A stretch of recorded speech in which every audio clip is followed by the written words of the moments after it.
Not taking security, so I'll tell you when to get back. Oh. You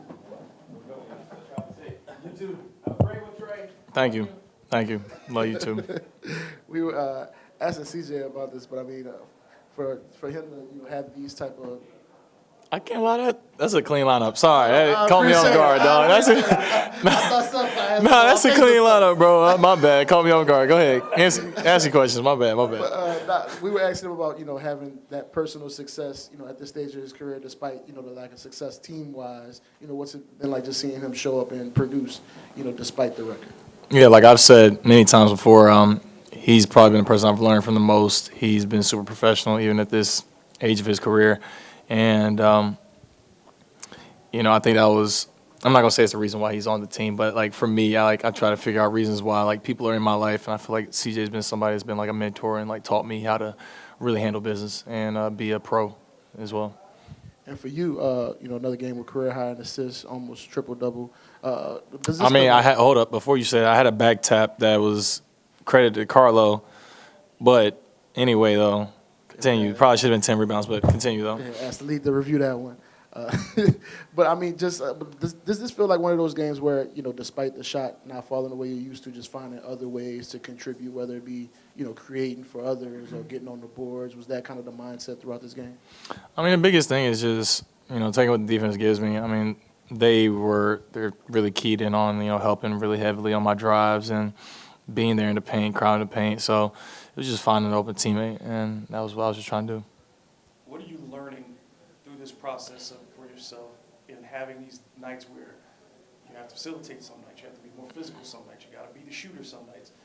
How are you making these situationally, knowing that where before your role might have been a little bit more specific, it has to be much more fluid for you?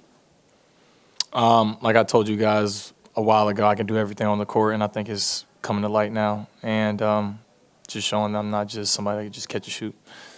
Going into this All-Star break, this is the first time in your career where you maybe not feel like coming back you'll make a playoff push. For you, in these last 20-something games till the end of the season, are you using this break to reset and kind of figure out what your goals are going to be, or is it just I want to come back and continue to stack what I've already been stacking? I mean, obviously I'm going to take the break, take advantage of, time off. But, I'm going to come back into the next games and have the same mentality I had for the other games I've played. So, I'm excited for the break, excited to, get away for a little bit and, enjoy myself, rest my legs, and then get back to work once I come back. You got a great performance from the bench as well tonight. Everybody contributed in some way. Coming off a game like last night where it was a lot more difficult, turnovers, all those things. What was the difference mentally in switching it when guys could have checked out and been thinking about the break? Really just playing as a team, trying to just sharing the ball. I think that's the biggest thing. When everybody's touching the ball, they feel like they're more involved into the game and they want to play harder once they're touching the ball. There's times I know my rookie year when, I wasn't touching the ball and it's like, tough night to play. But then once you're hitting shots, people are passing you the ball, it makes you want to play a little bit harder. So I think it's just a little bit of that sometimes, Glad to be done with the Kings. I ain't going to say all that, but, they got us 3 times, but I can't lie, we saw them a few too many times the last week, so, yeah.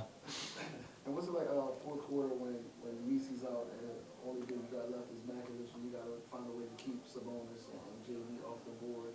Like, how much was that kind of, a talking point for y'all late in the game? I mean, I don't think we really did that too well. If you want me to be completely honest with you, I think Sabonis had 28 rebounds. Obviously, it's a focus, and we all had to gang rebound. That was the biggest thing. I think we did that a little bit better, and towards the end of the game than we did, previously in the beginning of the game. So it's just a team collective effort to rebound like that.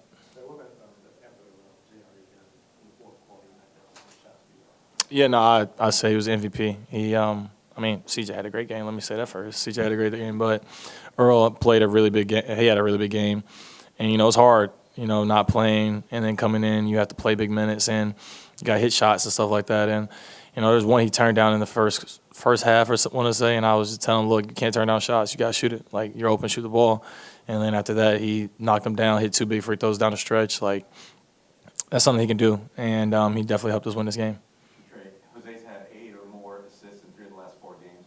kind of growth have you seen from just that point guard position, right? Where he's got to lead your team from basically tip-off. Yeah, no, he's been a lot more poised. I think he's, figuring himself out and just trying to get back in rhythm. I mean, he was playing really well before he got injured. Got injured, had to come back, and we had Dejounte, Z with the ball, CJ. There was a lot of people that were, had the ball in their hand, and now like he's able to really just, hold the reins of point guard. So I just think he's just playing like himself.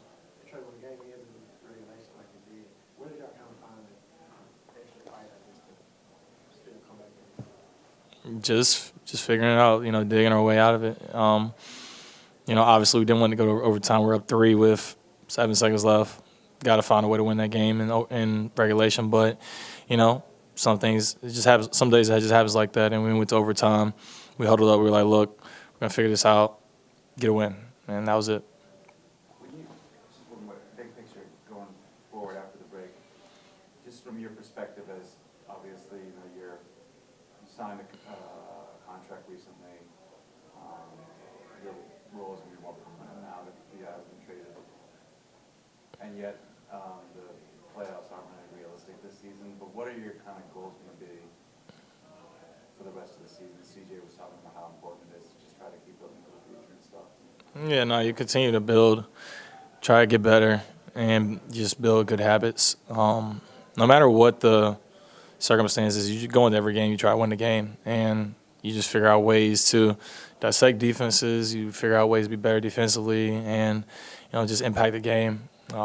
I think that's the biggest thing is like impacting the game. You don't want to just go out there and just chuck and put up stats. Like you want to figure out ways to impact the game and win games eventually at some point. So, if you look at those days with Shea and OKC, he was still being impactful defensively, offensively, and now it's like he does that every game, and it shows with their whole team now because he has the pieces with them, and now they're number 1 in the West. So you just got to build for long term a lot of times. I mean, do you see this last stretch as maybe a springboard to elevate your game going into next season when the kind of hope will be renewed and hopefully you guys will be all healthy and have more of a,